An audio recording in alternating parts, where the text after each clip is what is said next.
What happened that made you realize my teacher has no idea what they are teaching? I was in high school chemistry class and I'm working away. The teacher does some equation on the board so I write it down. At home that night, I'm working on my chemistry homework when mom walks in.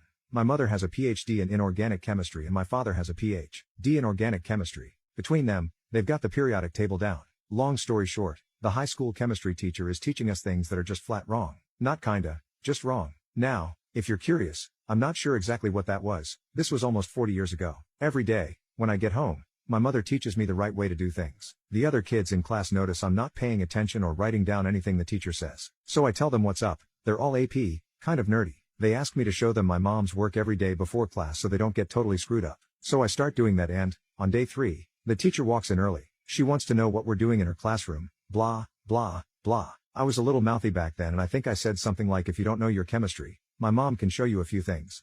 Oops, she starts screaming at me. I'm sent to the principal's office. The whole works. I'm looking at a 5-day suspension for back-talking a teacher. So they make the call, Mrs. Pfeffer, can you please come get your daughter? We're suspending her for 5 days, etc. etc. Mom has no idea what's happened and this was before cell phones so she can't check with me before she gets there.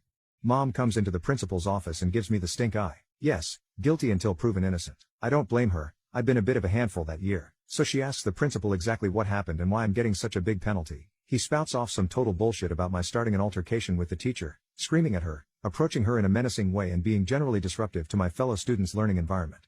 Our principal was an ex-cop. He read this off like I was a member of the Manson family. Mom asked him what teacher was involved. The minute she heard it was the chemistry teacher, she had a good idea what happened. I did tell her when I started teaching the other kids before class. So Mom asks Mr. Principal to call in the teacher. She tells him to do it so I can apologize to her. Mrs. Chemistry comes in, shakes Mom's hand and Mom tells her to please describe my behavior so she can determine what home punishment is appropriate for my crimes. That's when things start to go sideways.